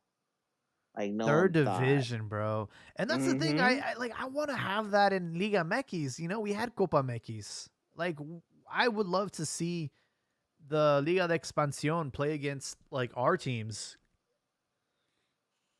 Yes. They need to bring that Yes. back, dude. Yes. Like, I enjoyed watching Copa MX because you know that you were seeing the reserves play. You got to see some fresh legs out there. You know. You guys see that. You guys see the way a two team system can operate, and then when teams start performing well, they started to switch them out. And the best thing was it gave you, I'll fucking say it, quality football to watch during the week, right? Yeah. Football that we cared about. That was like, hey, ¿sabes qué? Mira, pinche correcaminos contra Cruz Azul, güey. Like, no mames. There's a small chance that Correcaminos might win this one. O pinche Dorados contra Celaya. But it's on prime time. So it's like, okay, I'm going to watch that. Like, why not? You know, Diablos Rojos versus fucking Leones Negros. And you're like, wait, I Yeah. saw this as a kid in Primera División. It's like, mijo, sabes pedo. Like, no te preocupes. No, Yeah, I you know, remember, abuelito. I want to see like Atlante. I want to see Morelia. You know, the teams that are just like stuck in Liga de Expansión. Mm-hmm. Have Like, their day in the sun. imagine Mazatlan versus Morelia, bro. I would love to see that. Just, it's ectoplasm. It's ectoplasm. Yeah, like Tecos versus Chivas, Leones Negros versus Chivas. You know, to have that rivalry. Ooh, bro, to see a Tecos versus Chivas again. Yeah. Bro, you just took me back to like watching Meteorito on Canal 5. And then the commercials. Bro, Tecos was such a hot shit team. And it wasn't even Canal 5 because they had an exclusivity contract with TV Azteca. So it was Channel 13.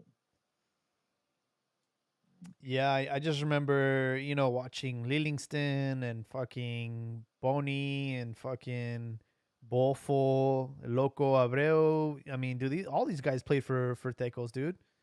Mm-hmm. Navia, you had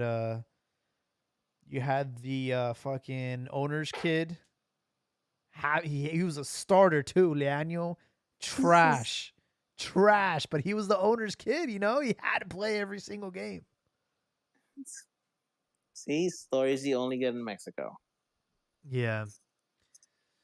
Yeah, And that's one of my favorite highlights of against Tecos was Chivas were losing. I think they were losing like 2-1, and then Chicharito came in and scored 2 goals and an assist to turn the game on its head. It was one of my favorite highlights, and that was against mm-hmm. Tecos. And that was against Tecos. Like that's the way it works. Oh man, mine was Checo winning the. It was the away match of the. What was it like? I want to say it was 2014, maybe 2015. Um, CONCACAF Champions League. That was just a beautiful moment, and then during that time it's because they were also fighting. So, dude, that was a wild time because they were doing Copa MX, they're doing regular season, and they had the CONCACAF champions, the CONCACAF champions. So you had three tournaments going on at the same time. Yep. So therefore, you were having your players constantly rotating, and you were forced to have a well-oiled machine. Mm-hmm. Versus now, man, I'm not gonna lie, it kind of seems lazy. Well, Right? it's like we don't even have anything else to fill that gap. You know, it's like we have fucking Leagues Cup, and it's not even being played during the week. We were forced to take a month off to deal with that bullshit. Like, I got nothing against Leagues Cup, but sprinkle it throughout the season. Don't do it in 1 month. Like, it's not a World Cup. It doesn't deserve its own month. Just do it during the regular season. Exactly. Like I saw the potential behind it, and then I saw the execution, and those were two completely separate things. And it's just like, what the fuck are we doing, Like, guys? imagine Messi having to go to play against Cruz Azul in Mexico. What a Oof. wonderful opportunity that would have been. I shit you not, and like we all know how big El Azteca is. I think it would have sold out. Oh, 100%, dude. Are you kidding me? Like I think El Azteca would have sold out, and not for the first time, but like one of the few times would a Mexican team play as the visitor at home. I don't think so, dude. I think so. I do. No mames, güey. Messi? Who- You think Messi Yeah, has that like effect? I think Messi has that effect. Yes. Wow. You'd see a lot That of there's pink that jerseys out many there. dick riders. Dude, you would see a sea of pink. Yeah, when he went to Miami, I went to La Pulga in San Jose, and nothing but pink jerseys everywhere. And then, all the puestos they were selling the message. I'm like, are you fucking serious? Like, he's that big of a deal? Like, I don't know. He's that big of a deal, man. Like, I shit you not, I had been wanting a Miami FC kit for the last couple years just because I really like, that powder pink and black, and then the black with the pink mix and all that. Hmm. And I was always on the fence about it. And then Messi arrived, and I was like, I'm never getting one. It's done. Like, I'm never gonna have one. It's a chingo.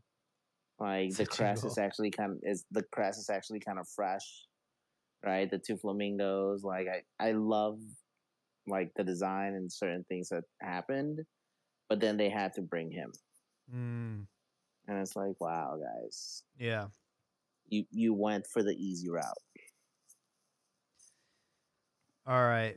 Well, look, we're hour and a half in. I want to like go through these play-ins real quick just to get your predictions and see if we land on the same page, and then predict how these other matches are gonna go. Starting with Mazatlan and Santos, who you got for that match? I got Santos. You got Santos. Yeah, I don't have any faith in Mazatlan, bro. Santos have, let's see, a win, a loss, a win, a loss, a win. Okay, Mazatlan has won 4 out of their last 5. So going into this, man, they have the momentum. You know what, man? I'm shooting from the hips. I'm not using a condom when I have sex, and I'm just like fucking nutting, and I'm standing by my statement. I think Santos can do it. Let me see. I'm trying to see their head to head this season.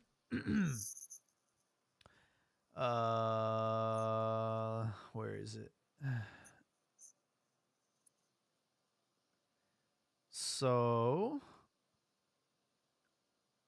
not even that long ago, November 1st, Mazatlan beats Santos 3-1. Oof. So I'm going with Mazatlan for this one. See, bro, facts are like condoms of life. They just take the joy away of things. All right, the other one, San Luis Leon. Oof. I'm gonna say San Luis.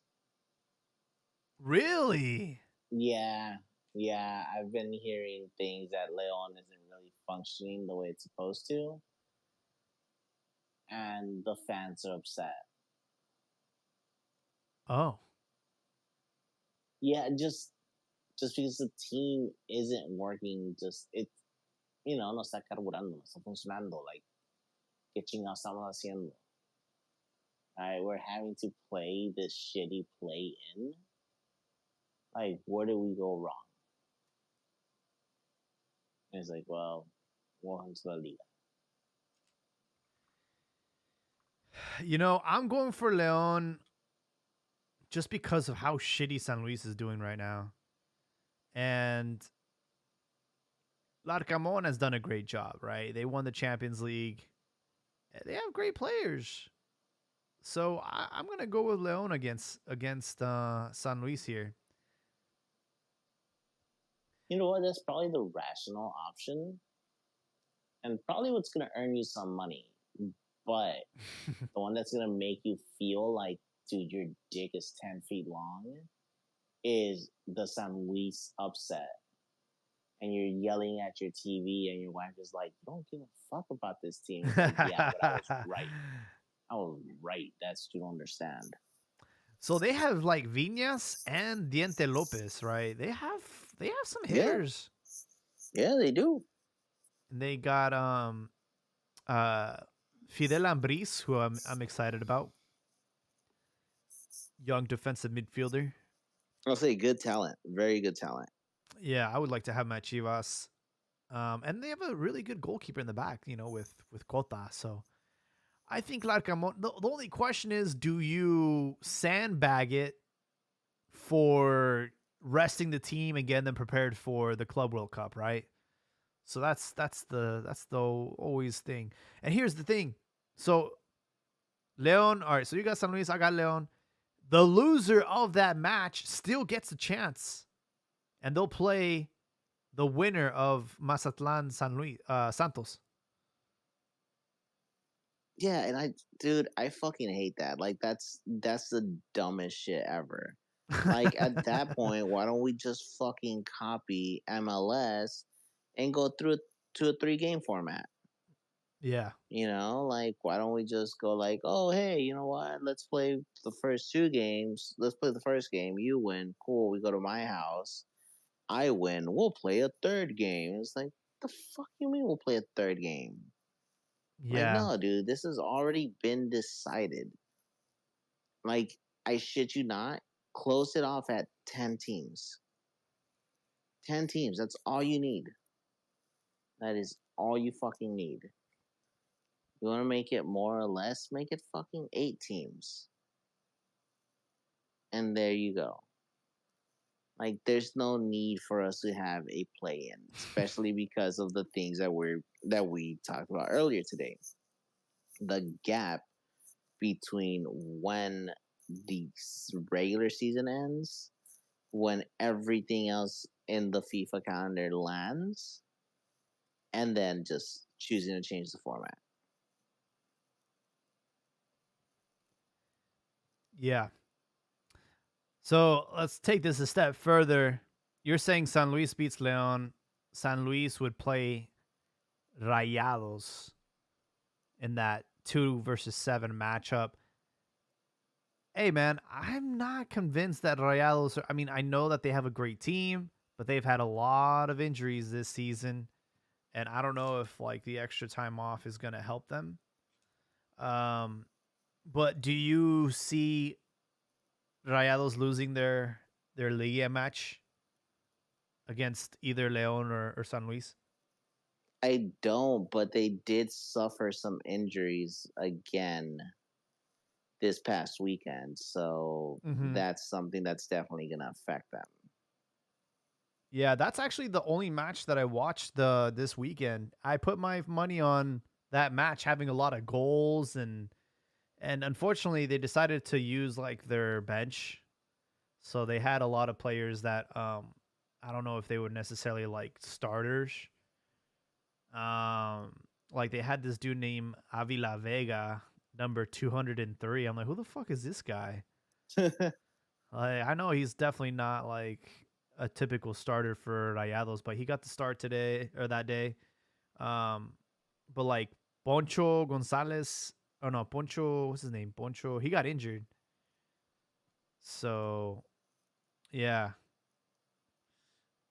he like got his ankle messed up that game, and God damn. I don't know, dude. It's just they've been plagued with injuries. Like their big signing Canales, right? He's done for the season.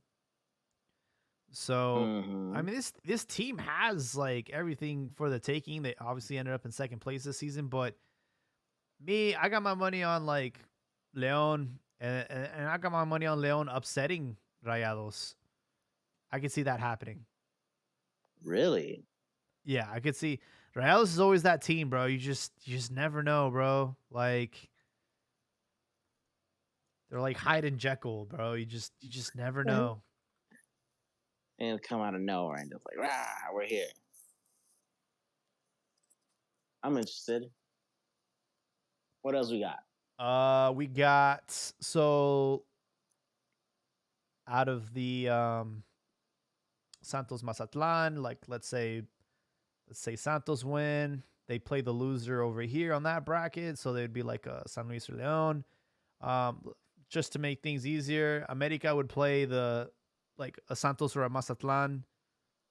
I don't think either team would be able to beat America. What do you think? I don't think so. I don't think they'd be able to beat them. Like, bro, well, what happened with Chivas last time, right? You had all these points and super líderes and quién sabe qué. ¿Y para qué sirvieron? Para irse a chingar a su madre.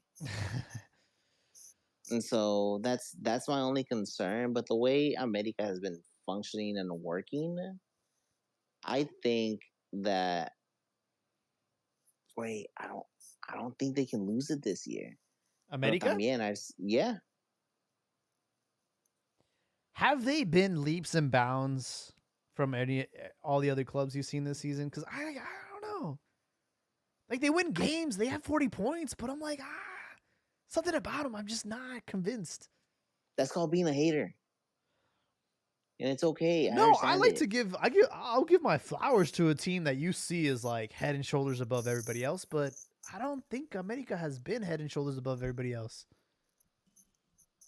Why? What doesn't set them apart for you? I don't know, man. I think like when it comes down to the wire, mentally, I don't think they have what it takes to win the championship this season.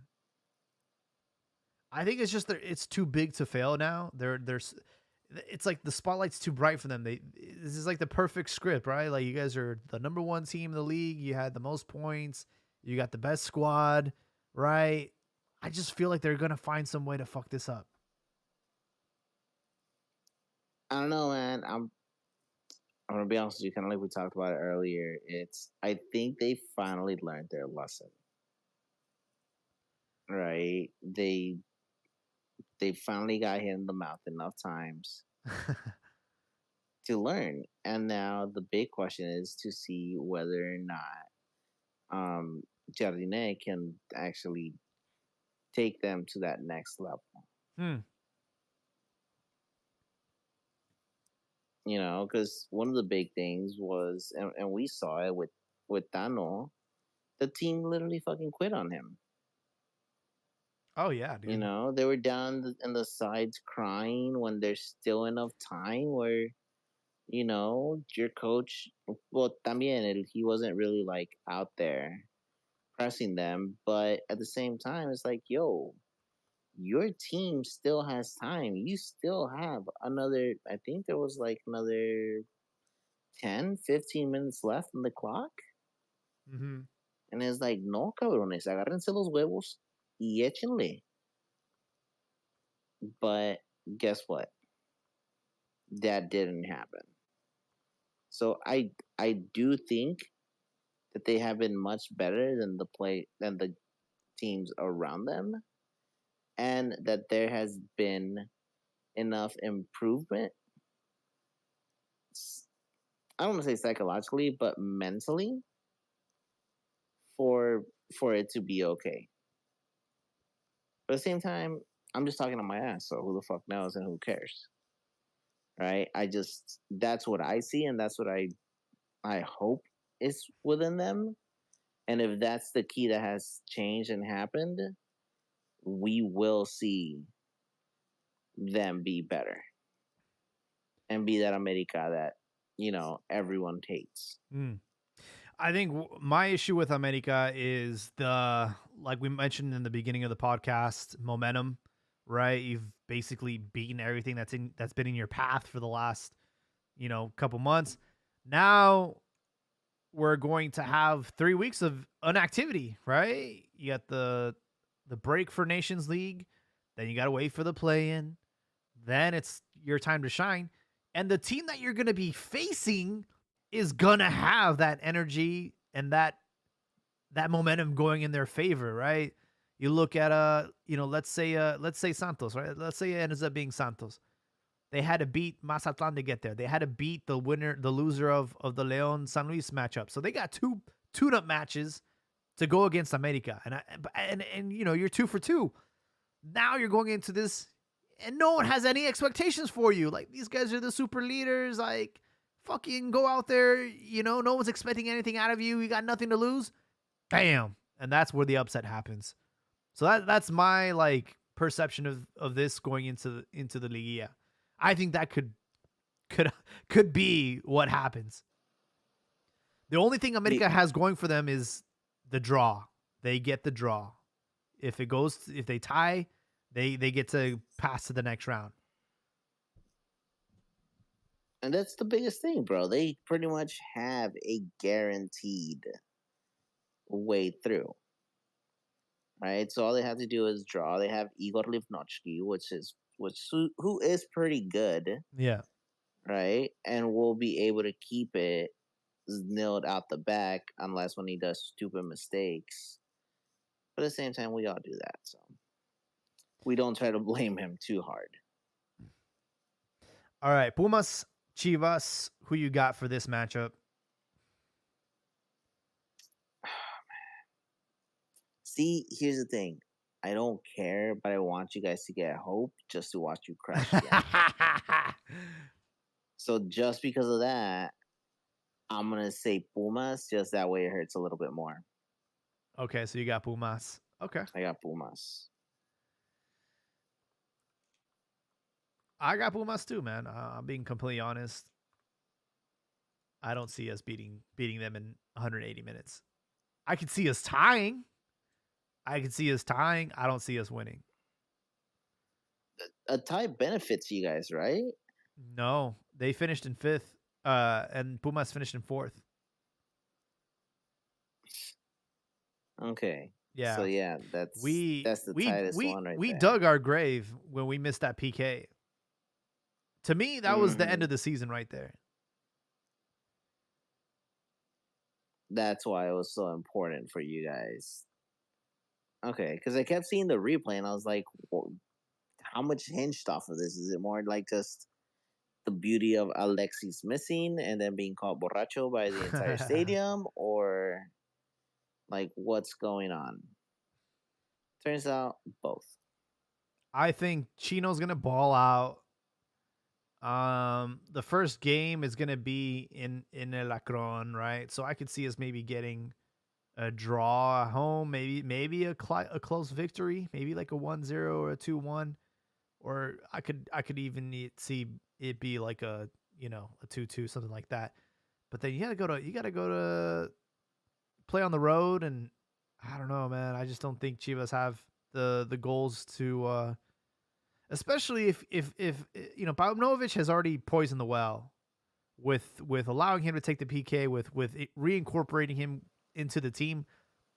You poisoned the well, dude. You fucked up, man. You gave in.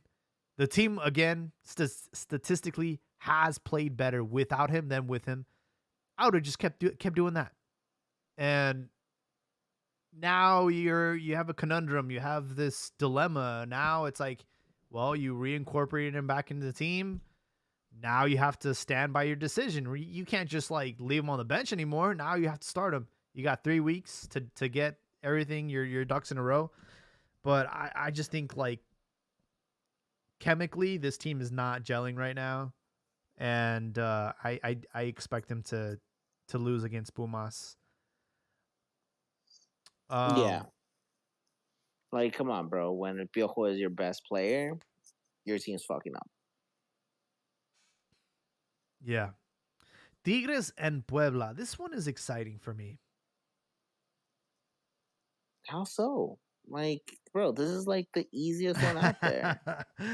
Whoa, for Puebla, you mean, or what? You got jokes.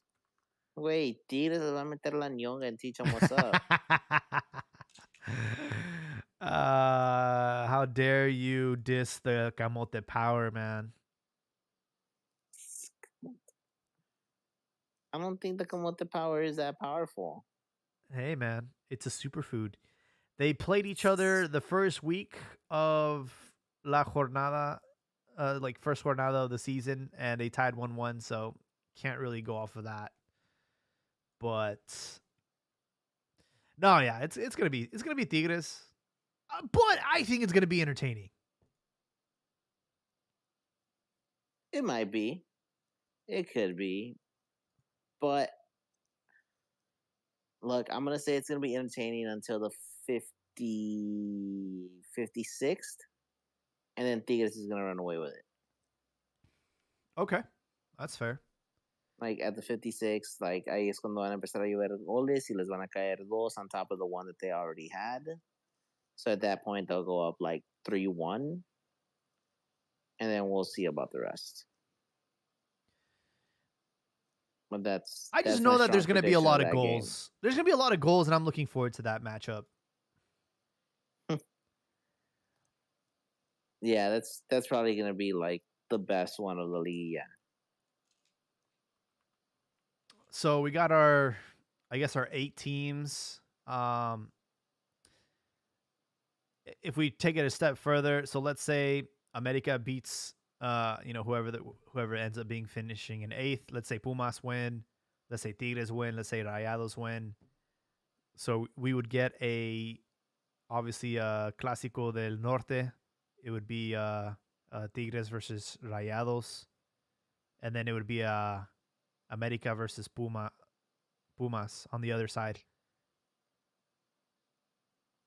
Bro, that would be like the third time that we get El Clásico del Norte this year. Or at least this season. Because we had it in Leagues Cup, we had it regular season, and now we're going to have it again in La Liga. So wait, no mames. La cosa de que los grandes son América, Cruz Azul, Chivas y Pumas. You have to make room for one of them. And so hopefully, fucking Pumas can win a title and finally shake off the curse. And now we can all start looking at, who is it? At America, like the Brokey. Because when was the last time you guys got yours? We won in 2017. I think it's been longer since America got their last one. A ver si Ricardo was here, pero es puto, entonces no puede venir. We got some people on the Twitter Spaces. If you guys want to speak up, throw your predictions. I'm all for it.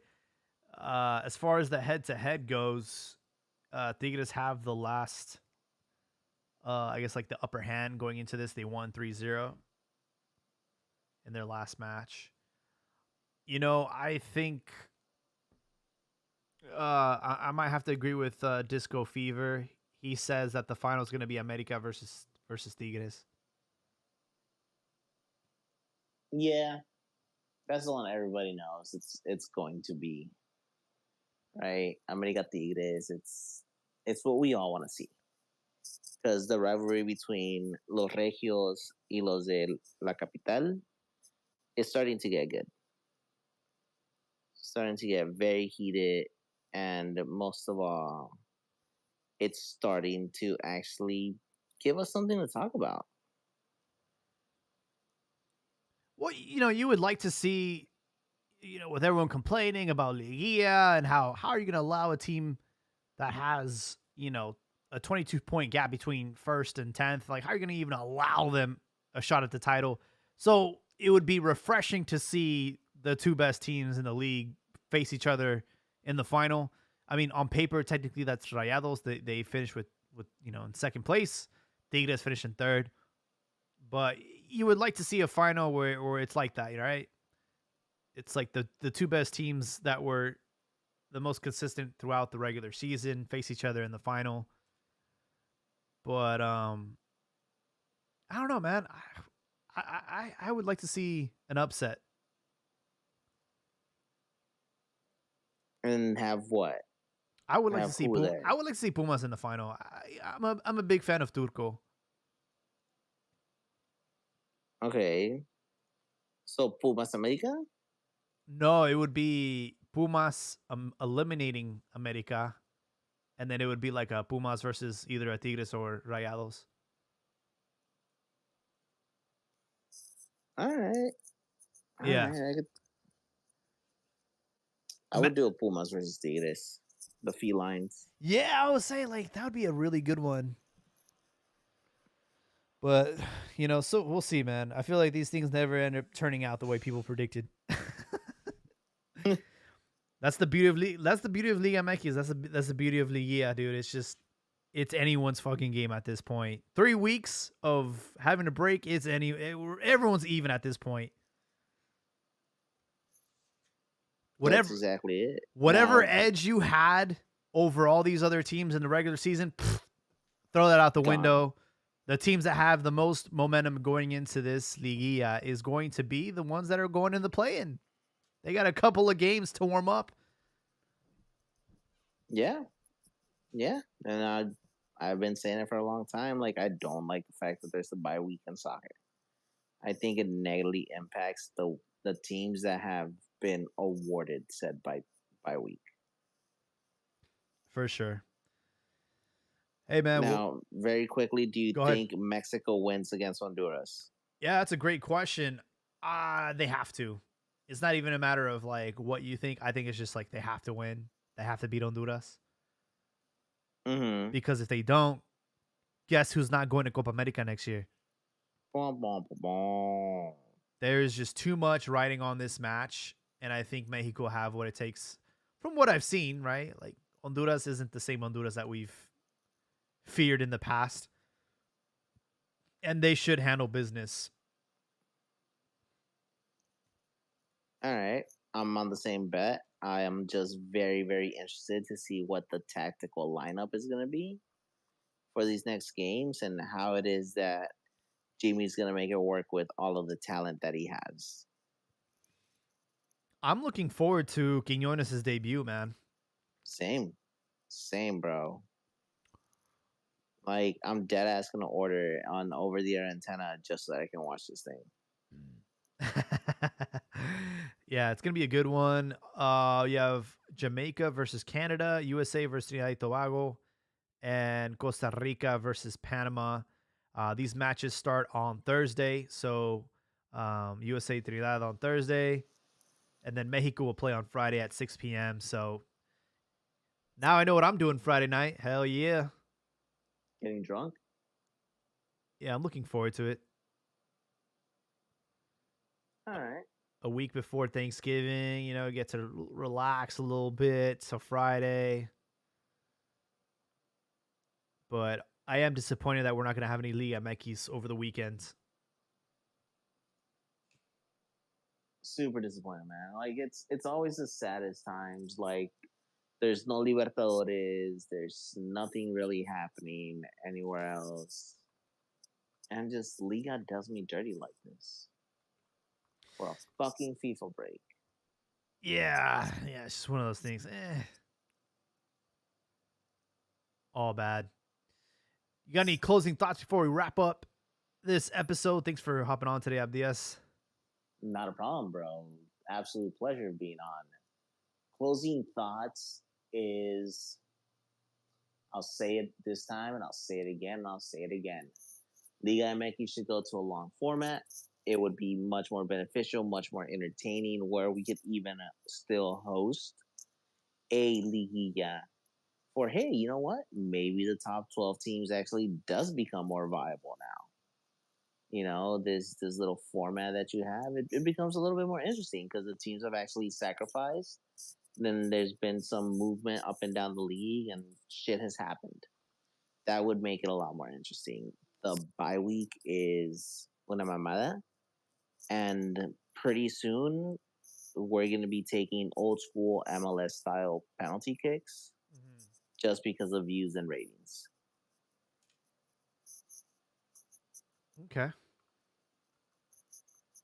I like it. I think at the end of the day, it's going to be money, right? And that's the problem. What about coach? You guys have anyone in mind, or like who's coaching Cruz Azul right now, dude? Oh yeah, he's already been named. I don't. Hold on, give me a second. I'll get you the guy's name right now. But yeah, he's already been named. It's a done deal. They're coming in. It's a former It's an Argentinian coach. So we're gonna be seeing what happens on that. Hold on. Martin Anselmi? Yep. Yo también. I have no idea who the guy is. This is all like news that came out a couple of days ago. Yep. Iván Alonso como nuevo director deportivo y Martín Anselmi como nuevo director técnico. Wow. ¿Quiénes son? ¿Qué han hecho? No sé, güey. Like, that's... did you guys see pictures of how empty the Azteca was for the Cruz Azul match? Yeah, that's how much I've been following them. It's just like, dude, you got rid of Tuca. You already shit the bed. Like, you have done nothing right. Like, there's an old video of what is it, La Señora Cruz Azul, ¿verdad? And it's a lady after the America. No. After the Pumas remontada, outside of the stadium, shouting and crying about how the players no valen verga, they don't deserve our support, this X, Y, and Z. And I've come around to where I identify with that lady now. So, and it's like, yo, you know what? I have family events. I have all of these things. I'm not going to go out of my way to try to watch a game for a team who isn't even living up to the name. Not even the history at this point, just the name. So that's my closing thought for the season, I guess. Just disappointment and heartbreak, but this is Cruz Azul, and we do it every fucking season. Yeah. And we'll see what happens next season. It's just, bro, I've said it before. It's like the calls coming from within. Cruz Azul knows how to just be self-destructive, and it keeps happening. Yeah, dude. Trust me, it's been the theme of Chivas this season. This season. Closing thoughts for me. Not really looking forward to Liga. For me, our fate was sealed when Paunovic allowed Alexis Vega to take that PK. That pretty much was the wrap up for the season, and it's three weeks away from seeing that. So I'm looking forward to seeing Quiñones' debut on the national team. As far as announcements, we do have our merch store on cantinamx.com. I ordered myself a hat. I love it. The stitching is on there. It's great quality, so definitely check it out on our website, cantinamx.com.